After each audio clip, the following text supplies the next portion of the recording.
ونستعينه ونستغفره ونؤمن به ونتوكل عليه ونعوذ بالله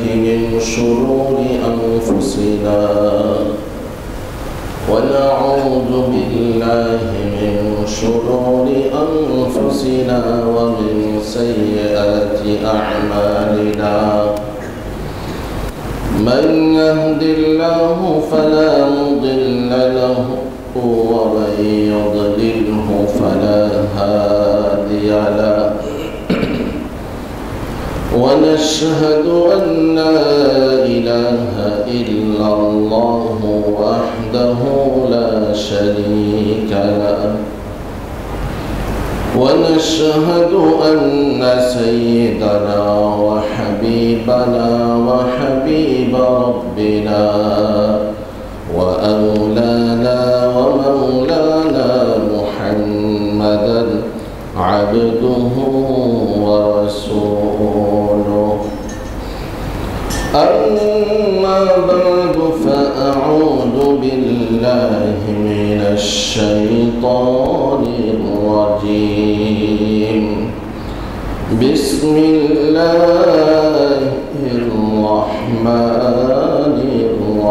الرحيم للذين أحسنوا الحسنى وزيادة ولا يرهق وجوههم قتر ولا ذلة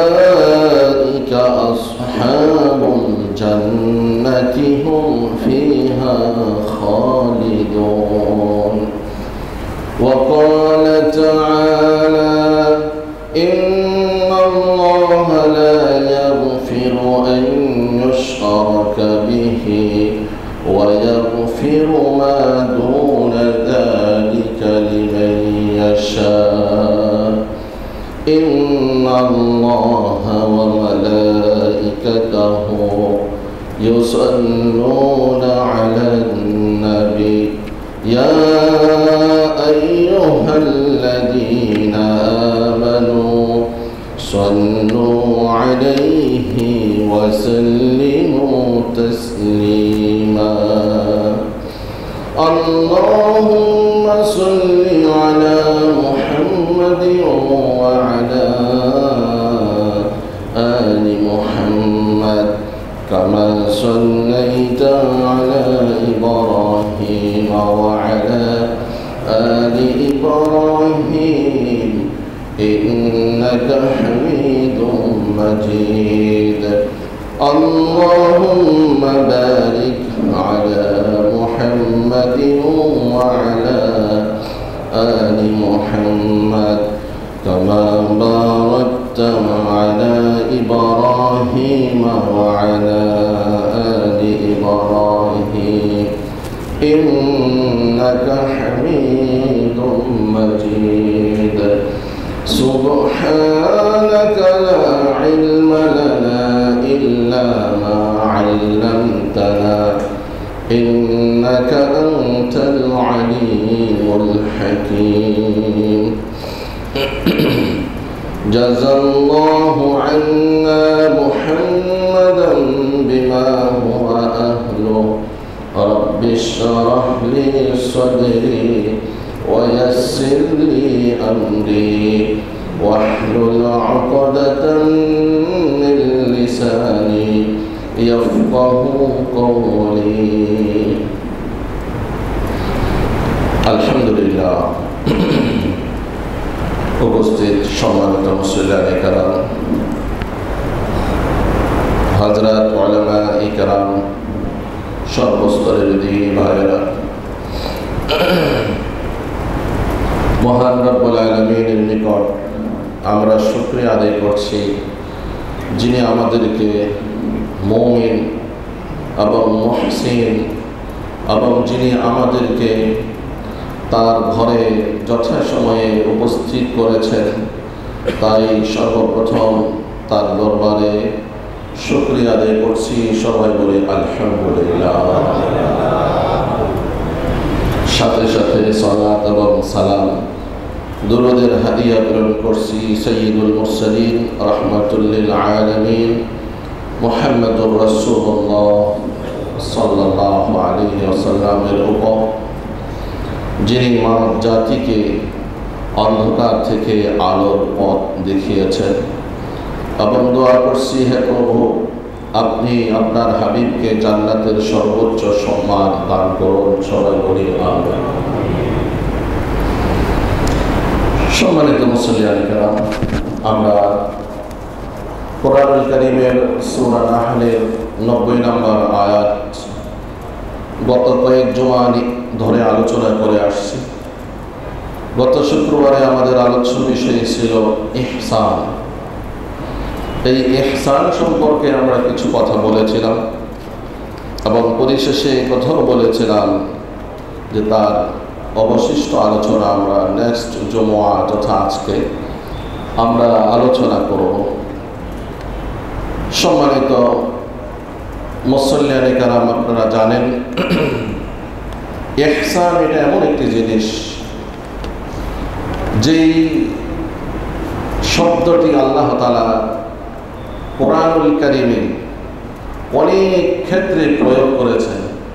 গত জুমায় বলেছিলাম 175টি আয়াতে 191 বার ব্যবহার হয়েছে এবং এই ইহসান এর শাব্দিক এবং পারিভাষিক অর্থ আমরা আলোচনা করেছি। এই ইহসানের পরিধি অনেক ব্যাপক। আজকে আমরা এই ইহসানের বিভিন্ন দিক নিয়ে সংক্ষিপ্ত সময়ে কথা বলবো এবং ইবাদত করতে গিয়ে ইহসানের প্রতি কিভাবে আমাদের লক্ষ্য রাখতে হবে, কিভাবে শিরক মুক্ত ইবাদত যেন আমাদের হয়, আমাদের আকীদা, আমাদের বিশ্বাসে কোনো ধরনের শিরক যেন চলে না আসে, এই বিষয়গুলোর প্রতি আমাদের অত্যন্ত সচেতনতার সহিত লক্ষ্য রাখতে হবে। অন্যথায় আমরা একদিকে আমল করে যাব, আমাদের আমলগুলো বাতাসে উড়ে নষ্ট হয়ে যাবে শিরকের কারণে। কারণ আল্লাহ তাআলা বলেন, ওয়া ইউশরিক বিল্লাহ ফাকাদ হাবিতা আমালুহু, যে ব্যক্তি শিরক করলো তার আমলগুলো নষ্ট হয়ে গেল। নাউযুবিল্লাহ। এই শিরকের বিভিন্ন ধরন নিয়ে আমরা কথা বলেছিলাম। প্রথমত আমরা শিরককে দুই ভাগে ভাগ করেছি, শিরক ফিল ইবাদত, আরেকটা হলো শিরক ফিল মুআমালা। শিরক ফিল ইবাদত, ইবাদত, আমরা ইহসান ফিল মুআমালা, মুআমালার মধ্যে ইহসান এবং ইবাদতের মধ্যে ইহসান। তো আজকে আমরা এই মুআমালার মধ্যে কিভাবে ইহসান, এই বিষয়টা নিয়েই শুরু করতে যাচ্ছি। মুআমালার মধ্যে আছে আমাদের দৈনন্দিন জীবনের মানুষের সাথে উঠা বসা, লেনদেন, ক্রয় বিক্রয় ইত্যাদি। আসুন আমরা প্রথম শুরু করি, এই পৃথিবীতে আল্লাহ তাআলার পরে, রাসূলের পরে সবচাইতে বেশি দয়া এবং ইহসান যিনি আমাদের প্রতি করেছেন, তিনিও দাবি রাখেন তার প্রতিও আমরা যেন ইহসান করি। কারণ আল্লাহ তাআলা বলেন, হাল জাযাউল ইহসান ইল্লাল ইহসান, যে পরোপকারিতার প্রতিদান পরোপকারিতা।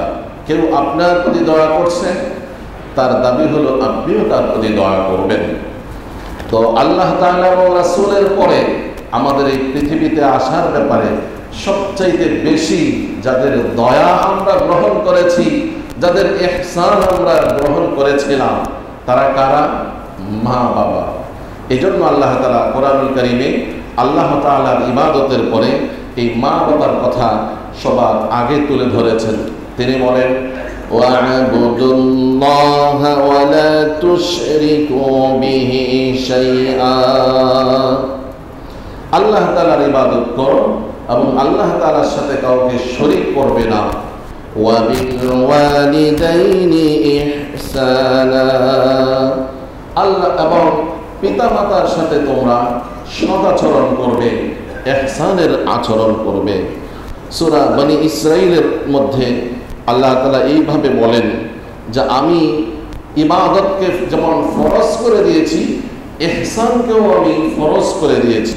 আল্লাহ তাআলা বলেন وَقَضَى رَبُّكَ أَلَّا تَعْبُدُوا إِلَّا إِيَّاهُ, আর আল্লাহ তাআলার পক্ষ থেকে বিধান প্রণীত হয়েছে, ফরজ হিসেবে সাব্যস্ত হয়েছে আল্লাহ তাআলা ব্যতীত আর কারো কোনো ইবাদত না করা। ওয়াবিল ওয়ালিদাইনি ইহসানা, আর মা বাবার সাথে ইহসান করতে, সদাচরণ করতে।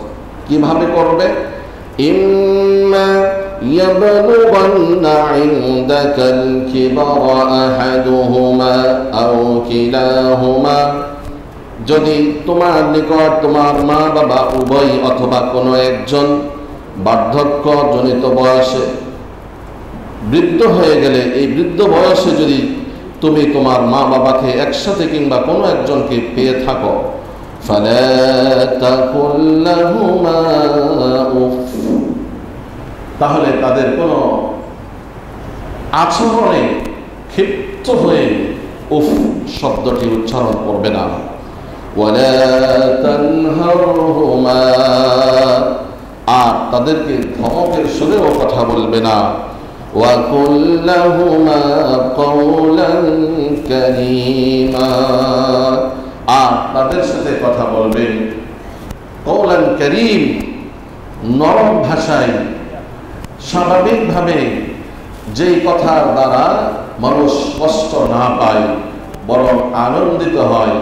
যেমন আমরা আমাদের সন্তানদের সাথে যেভাবে আদর সুহাগ করে কথা বলি, সেভাবে তাদের সাথে কথা বলবে। এই পৃথিবীতে আল্লাহ তাআলার পরে, রাসূলের পরে, মানুষের মধ্য থেকে আল্লাহ তাআলা মা বাবাকে এত সম্মান দিয়েছেন। এই মা বাবার সাথে সর্বপ্রথম ইহসানের মুআমালা আমাদের করতে হবে। সম্মানিত ভাইরা, এই মা বাবার ব্যাপারে রাসূল বলছেন, হুমা, তারা উভয়ে তোমার জান্নাত অথবা তারা উভয়ে তোমার জাহান্নাম। তুমি যদি মা বাবার সাথে ভালো আচরণ করতে পারো তাহলেই জান্নাত নিশ্চিত, আর তাদের সাথে যদি আচরণ খারাপ করো তাহলেও জাহান্নাম নিশ্চিত, নাউযুবিল্লাহ। এজন্য মা বাবার সাথে সদাচরণ করতে হবে, ভালো আচরণ করতে হবে। ইসলাম যেই সমস্ত গুণাবলী, মানবীয় গুণাবলী যেগুলো, সেগুলোকে ইসলাম প্রতিনিয়ত সবসময় সার্বক্ষণিক করার জন্য উৎসাহ প্রদান করে। এমন নয় আমাদের বর্তমান সমাজে, আমাদের এই বর্তমান বিশ্বে আমরা কিছু কিছু গুণাবলীকে সাময়িক করে ফেলছি, দিবস হিসেবে আমরা সাব্যস্ত করছি। শুধু ওই দিবসে ওই জিনিসটা আমরা করে থাকি, তারপরে আবার ভুলে যাই। অথচ ইসলাম এই ধরনের মানবীয় গুণাবলী যেগুলো আছে সেগুলোকে সব সময়ের জন্য ফরজ করে দিয়েছেন, ক্ষেত্র বিশেষে নফল মুস্তাহাব পর্যায়ে সাব্যস্ত করেছেন। যেমন বর্তমানে কিছু দিবস আছে, বাবা দিবস, মা দিবস। এর অর্থ এই নয় যে ওই দিবসে আসলে বাবাকে শ্রদ্ধা জানাবো, ওই দিবসে আসলে মাকে শ্রদ্ধা জানাবো। যেমন সামনে আসছে 1 অক্টোবর প্রবীণ দিবস, এর অর্থ এই নয় ইসলামে যে শুধু এই দিবসে আমরা প্রবীণদেরকে শ্রদ্ধা করব, সম্মান করব, বরং ইসলাম আমাদেরকে বলে মাল্লাম ইয়ারহাম সাগীরানা ওয়ালাম ইউআক্কির কাবীরানা ফালাইসা মিন্না, যে ছোটদের প্রতি দয়া করে না, বড়দেরকে সম্মান প্রদর্শন করে না, আল্লাহ রাসূল বলেন সে আমার দলভুক্ত নয়, সে আমার উম্মত নয়। কত ধমক দিয়ে কথা বলেছেন। এর অর্থ হলো একজন বয়স্ক ব্যক্তি হিসেবে আমার মা বাবা প্রথমত আমার কাছ থেকে সম্মানের দাবি রাখেন, আর তাছাড়াও তারা যেহেতু আমার মা বাবা সেজন্য আরো বেশি দাবি রাখেন। তাই এমন নয় শুধু দিবসকে কেন্দ্র করে আমরা বড়দের সম্মান করব, প্রবীণদের সম্মান করব, আবার মা বাবার সম্মান করব, সেরকম নয়। বরং সব সময় এই মা বাবার সম্মান করতে হবে, বড়দের সম্মান করতে হবে। কারণ বড়রা তারাও আরেকজনের মা বাবা, আমি যেরকম চাই আমার মা বাবা সম্মানের আসনে সমাসীন হোক, সবাই চাই প্রত্যেকের মা বাবা সম্মানের আসনে সমাসীন হোক। এজন্য বড়দের সম্মান করা, ছোটদের প্রতি স্নেহ করা, এগুলিও ইহসান। সম্মানিত ভাইয়েরা, আমরা বলেছিলাম প্রাণীর ক্ষেত্রেও ইহসান করতে হবে। বুখারী শরীফের একটি হাদিসে আসছে, নবী করিম সাল্লাল্লাহু আলাইহি ওয়াসাল্লাম ইরশাদ করেন যে বনি ইসরাইলের একজন মহিলা, এই হাদিসটি অত্যন্ত কমন, আপনারাও জানেন, একটি বিড়ালকে বেঁধে অযথা অনর্থক কষ্ট দিয়েছে। সে এক তো বিড়ালকে বেঁধে রেখেছে, ছেড়ে দেয়নি, বেঁধে রেখেছে তো রেখেছে, তাকে কোনো খাবার কোনো পানীয় দেয়নি। এই জন্য আল্লাহ তাআলা তার প্রতি এত অসন্তুষ্ট হয়েছেন, তাকে জাহান্নামী হিসেবে সাব্যস্ত করেছেন। সবাই বলি নাউযুবিল্লাহ। বুখারী শরীফের সহিহ হাদিস 3482 নম্বর হাদিস। রাসূল বলেন, উযিবাত ইমরাআতুন ফি হিররাতিন, একটি বিড়ালের ব্যাপারে একজন মহিলাকে শাস্তি দেওয়া হয়েছে। সাজানাতহা, সে তাকে বন্দী করে রেখেছে। হাত্তা মাতাত, ফলে ওই বিড়ালটি মৃত্যুবরণ করল। সে তাকে কোনো খাবারও দেয়নি, কোনো পানিও দেয়নি, শুধু শুধু কষ্ট দিয়েছে। রাসূল সাল্লাল্লাহু আলাইহি ওয়াসাল্লাম বলেন, সে যদি তাকে ছেড়ে দিত তাহলে ওই বিড়াল নিজ দায়িত্বে তার খাবার পানীয় সে খুঁজে সেটা ব্যবস্থা করত, তাহলে আর এই মহিলা সেই শাস্তি তাকে দেয়া হতো না। শুধু শুধু তাকে বন্দী করে রাখার কারণে এই শাস্তি সে যোগ্য হয়ে গেছে, জাহান্নামী হয়েছে। তাহলে এই বুখারী শরীফের হাদিস থেকে আমরা জানতে পারি যে একটি বিড়াল আল্লাহর সৃষ্টির ভেতরে একটি সৃষ্টি, তার সাথে ইহসান, এই ইহসান সুলভ আচরণ না করার কারণে যদি একজন আশরাফুল মাখলুকাত, সর্বশ্রেষ্ঠ সৃষ্টি হয়ে যদি জাহান্নামী হয়, তাহলে যারা আশরাফুল মাখলুকাত, সর্বশ্রেষ্ঠ সৃষ্টি মানুষ, হোক সে অমুসলিম, তারপরে যদি মুসলিম হয় তাহলে তো আর কোনো কথাই নেই। এই ধরনের মুসলিমদেরকে যারা অযথা কোনো কারণ ছাড়া কষ্ট দেয়, সাজানাত, বন্দী করে রাখে জেলের মধ্যে, আয়না ঘরে নিয়ে কষ্ট দেয়, শুইতেও দেয় না, বসতেও দেয় না, যার পড়ার নাই কষ্ট দেয়, এই সমস্ত লোকদের যাদের নির্দেশে, যাদের সহযোগিতায়, যাদের সরাসরি ইনভলভিং এর মাধ্যমে এই সমস্ত লোকগুলো শাস্তি পেয়েছে, ঢুকে ঢুকে মারা গিয়েছে, তাদের কি শাস্তি হবে এখান থেকেই অনুমেয়, এখান থেকেই বোঝা যায়। এই ধরনের কঠিন শাস্তি থেকে, এই ধরনের অমানবিক আচরণ থেকে আল্লাহ তাআলা আমাদেরকে, সমগ্র জাতিকে হেফাজত করুন। সবাই বলেন আমিন। ইহসান আল্লাহ তাআলা এত বেশি পছন্দ করেন। আমি আজকের খুতবায় তেলাওয়াত করেছি সূরা ইউনূসের 48 নম্বর, সূরা ইউনূসের 26 নম্বর আয়াত। এই আয়াতের মধ্যে আল্লাহ কি বলে শুনেন, লিল্লাযীনা আহসানুল হুসনা ওয়া জিয়াদা, লিল্লাযীনা আহসানু, যারা ইহসান করেন, ইবাদতের মধ্যে যারা ইহসান করেন, মুআমালাতের মধ্যে ইহসান করেন, সবার সাথে যারা ইহসানের আচরণ করেন, ইহসান অর্থাৎ সুন্দরভাবে মুআমালাত করেন, সুন্দরভাবে নামাজ পড়েন, সুন্দরভাবে প্রতিটি কাজ যথাযথভাবে করেন, তাদের পুরস্কার হলো আল হুসনা। তাফসীরে আসছে হুসনা অর্থ জান্নাত। যেহেতু জান্নাতের সব কিছু সুন্দর, সেজন্য জান্নাতকে হুসনা বলা হয়েছে। যারা ইহসানের সহিত আমল করে আল্লাহ তাআলা তাদের জন্য ঠিক করে রেখেছেন হুসনা অর্থাৎ সুন্দর জান্নাত। সবাই বলি সুবহানাল্লাহ। শুধু জান্নাত নয়, ওয়া জিয়াদা, এবং এরপরে আরো অতিরিক্ত জিনিস আল্লাহ তাআলা তাদের জন্য নির্ধারণ করে রেখেছেন। আবার বলি সুবহানাল্লাহ। সেটা কি, তার ব্যাখ্যায় অনেক কিছু আসছে, একটা ব্যাখ্যা হলো আল্লাহ তাআলার জিয়ারত, আল্লাহ তাআলার সাক্ষাৎ, আল্লাহ তাআলার দিদার। বলি সুবহানাল্লাহ। ولا يرهق وجوههم قتر ولا ذلة। ওই দিন যারা ইহসান, দুনিয়াতে ইহসানের সহিত আমল করেছেন, তাদের চেহারাগুলোকে অন্ধকার করা হবে না এবং তারা কোনো জিল্লতির, বেইজ্জতির, অসম্মানের সম্মুখীন হবে না, বরং তাদের স্থান হবে উলাইকা আসহাবুল জান্নাহ, তারা হবে জান্নাতি, হুম ফিহা খালিদুন, সেখানে তারা সর্বদা থাকবে।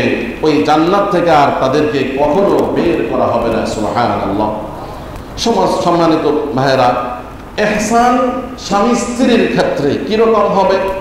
স্বামী স্ত্রীর ক্ষেত্রে ইহসান হবে, প্রথমত স্বামীর ভূমিকা রাখা উচিত যে স্ত্রীর যতগুলো অধিকার আছে সেগুলো নিজ থেকে আদায় করবেন, আর স্ত্রীরও স্বামীর যতগুলো অধিকার আছে সেগুলো নিজ থেকে আদায় করবে। এমন যেন না হয় যে প্রত্যেকে নিজের অধিকার পাওয়ার জন্য অপেক্ষা করে, নিজের দায়িত্বর প্রতি উদাসীনতা প্রদর্শন করে, তাহলেই সেই ফ্যামিলিতে, সেই দাম্পত্য জীবনে আসবে ঝগড়া। আমি আমার দায়িত্ব আগে আদায় করব। দায়িত্ব কি? স্ত্রীর যতগুলো অধিকার আছে সেগুলো তাকে পৌঁছা দেওয়া, এটা আমার দায়িত্ব। স্ত্রীর দায়িত্ব স্বামীর অধিকারগুলো যথাযথ স্বামীকে দিয়ে দেওয়া, এটা স্ত্রীর দায়িত্ব। আর স্ত্রী স্বামীর কাছ থেকে যা পাবে এটা হলো স্ত্রীর অধিকার।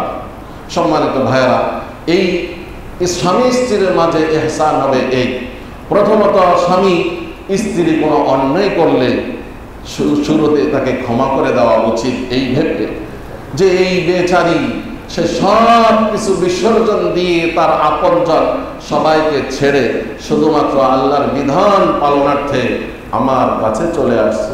আমি তো আমার সবার সাথে আছি, মা বাবার সাথে আছি, আমি যে বেডরুমে বড় হয়েছি সেখানেই আছি, আর এই বেচারি যে বেডরুমে বড় হয়েছে সবকিছু বিসর্জন দিয়ে আমার কাছে চলে আসছে। শুধু এতটুকু নিয়ামতের প্রতি লক্ষ্য রেখে স্ত্রীর প্রতি সদাচরণ করা, এটা আমাদের পুরুষদের সবার উচিত। সম্মানিত ভাইয়ারা, আমরা ভালো করে জেনে নেব স্বামী স্ত্রীর অধিকারগুলো কি কি।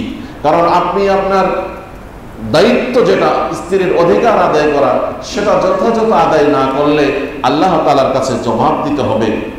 আর আপনি আপনার অধিকার সবগুলো না পাইলে তাতে আল্লাহর কাছে আপনার জবাব দিতে হবে না, কিন্তু দায়িত্ব আদায় না করলে জবাব দিতে হবে। তেমনি ভাবে আত্মীয় স্বজনদের প্রতি ইহসানের মুআমালা। আজকে আমাদের সমাজে এমন হয়েছে যে আত্মীয় স্বজনকে আমরা বাদ দিয়ে অন্যান্য বন্ধু বান্ধবদের সাথে আত্মীয় স্বজনদের চাইতে আরো ভালো আচরণ শুরু করছি। অথচ বন্ধু বান্ধবদের সাথে ভালো আচরণ না করলে, অর্থাৎ ভালো আচরণ কেন করনি সেই জন্য প্রশ্ন করা হবে না, বন্ধু বান্ধবদের সাথে ইহসান কেন করনি সেই জন্য প্রশ্ন করা হবে না, করলে ভালো, কিন্তু আত্মীয় স্বজনদের সাথে ইহসান না করলে, আত্মীয় স্বজনদের সাথে ভালো আচরণ না করলেই আল্লাহর কাঠ গড়ায় জবাব দিতে হবে। এই আত্মীয়তার বন্ধনকে বলা হয় রেহেম। হাদিসে আসছে এই রেহেম গিয়ে আমার বিরুদ্ধে, আপনার বিরুদ্ধে আল্লাহর কাছে গিয়ে নালিশ করবে, প্রশ্ন করবে, আটকে দেবে।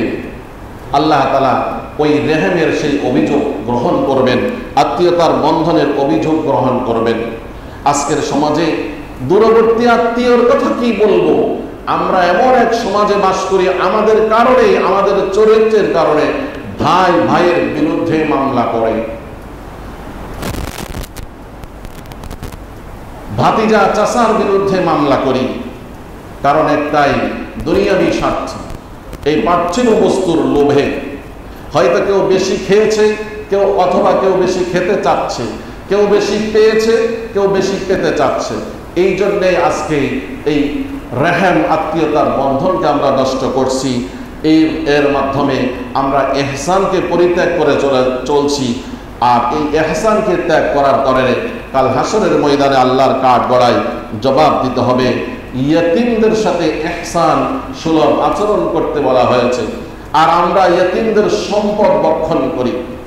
আল্লাহ তাআলা কোরআনে বলেন, ইন্নাল্লাযীনা ইয়াকুলুনা আমওয়ালাল ইয়াতামা, যারা ইয়েতিমদের সম্পদ অন্যায়ভাবে ভক্ষণ করে তারা তাদের পেটে জাহান্নামের আগুন প্রবেশ করায়, বলি নাউযুবিল্লাহ। একটি হাদিসে ইয়েতিমদের ব্যাপারে আল্লাহ রাসূল এইভাবে বলেছেন, একজন সাহাবী এসে অভিযোগ করে রাসূলের কাছে। সে বলে, ইয়া রাসূলুল্লাহ, আমার কল্পনা সবসময় খালি শক্ত হয়ে যায়, আমি মানুষের প্রতি দয়াসুলভ দয়ার কোনো আচরণ করতে পারি না, আমার হৃদয়টা সবসময় পাষাণ হয়ে যায়, কঠিন হয়ে যায়। আপনি আমাকে কিছু বলুন, এমন কোনো আমলের কথা বলুন যার দ্বারা আমার হৃদয়টা নরম থাকে, আমি মানুষের সাথে যেন নম্র ব্যবহার নম্র আচরণ করতে পারি। হাদিসে আসছে যে রাজুলান শাকা ইলান নবী সাল্লাল্লাহু আলাইহি ওয়াসাল্লাম কাসওয়াতা কলবিহি, যে আমার কল্ব কঠিন হয়ে গেছে। ফাকালা রাসূলুল্লাহ সাল্লাল্লাহু আলাইহি ওয়াসাল্লাম ইমসাহ রাসাল ইয়াতীম, তুমি ইয়াতীমের মাথায় হাত বুলাও, ইয়াতীমের মাথায় হাত বুলিয়ে দাও। ওয়া আত'ইমুল মিসকিন, এবং মিসকিনকে পানাহার করাও, মিসকিনকে খাবার দাও। মুসনাদে আহমদ 9018 নম্বর সহিহ হাদিস। আমার ভাইয়েরা, অন্য হাদিসে আরেকটু ব্যাপকভাবে আসছে যে ইয়তীমের মাথায় হাত মোছন করো, হাত বুলিয়ে দাও, এবং তার সাথে সহানুভূতিশীল আচরণ করো, তাকে খাওয়াও, তাকে পানাহার করাও, তাকে আদর করো, যত্ন করো। একজন ইয়তীমকে সত্যিকার অর্থে যদি কেউ মাথায় হাত মুছে বুলিয়ে দেয় এবং মনে মনে এই অনুভূতি সে নিয়ে আসে, আহ, এই বাচ্চাটার বাবা নেই, আমার যদি এই বয়সে বাবা না থাকতো তাহলে আমার কি অবস্থা হতো, দেখবেন দিল নরম হয়ে যাবে। রাসূলের কথা সত্য কথা, আমরা আমল করে দেখব, ইনশাআল্লাহ আমাদের অন্তর নরম হয়ে যাবে। অন্তর শক্ত থাকা এটা কুফরের লক্ষণ, অন্তর নরম থাকা এটা ঈমানের লক্ষণ। তাই ইয়তীমদের সাথে আমরা ইহসানের আচরণ করব। দরিদ্র, ক্ষুধার্ত, অনাথ, অসহায় তাদের সাথে ইহসানের আচরণ করব। মাঝে মাঝে নিজের বাচ্চাদেরকে নিয়ে ওই মিসকিন পাড়ায় গিয়ে, যেখানে সাধারণ মানুষ থাকে, যারা খুঁজে বেড়ায়, যারা ভিক্ষা করে, সেখানে নিয়ে আমাদের বাচ্চাদেরকে দেখাবো এবং তাদের খোঁজখবর নেব, বাচ্চাদের হাতে তাদেরকে কিছু গিফট দেব। তাহলে আপনার বাচ্চারা বুঝতে পারবে যে এই বাচ্চাগুলোর কি অবস্থা, আমরা কোথায় বিলাসবহুল বাড়িতে থাকি, কত আনন্দে থাকি, জন্মের পর থেকে এসি ব্যবহার করে আসছি, গাড়ি ব্যবহার করে আসছি, আর এই বাচ্চাগুলোর কি অবস্থা। তো তারাও চিন্তা করতে পারবে আল্লাহ তাআলার বিধান, আল্লাহ তাআলা চাইলে আমাদেরকেও এরকম রাখতে পারতেন। এর দ্বারা ওই কোমলমতি বাচ্চাগুলোর অন্তর ওই শুরু থেকেই নরম হয়ে আসবে, এরা কখনো কার সাথে কঠোর আচরণ করবে না। কারণ হাদিসে আসছে মানুষ দুটি কারণে বেশি জাহান্নামে যাবে, তার ভিতরে একটা হলো কঠোর আচরণ, জিহবা, আর একটি হলো লজ্জাস্থান। এই জন্য নিজেদের বাচ্চাদেরকে মাঝে মাঝে এভাবেও তালিম দিতে হবে। গরিব মিসকিনদের পাশে নিয়ে তাদেরকে দেখাইতে হবে যে আল্লাহ তাআলা তোমাদেরকে কোথায় রাখছেন, তাদেরকে কোথায় রাখছেন। আল্লাহ তাআলা চাইলে তোমাদেরকে এই পরিবেশ দিতে পারতেন। সম্মানিত ভাইরা, পথচারী যারা আছে, পথিক, তাদের সাথেও ইহসানের আচরণ করতে হবে, পারলে তাদের উপকার করতে হবে।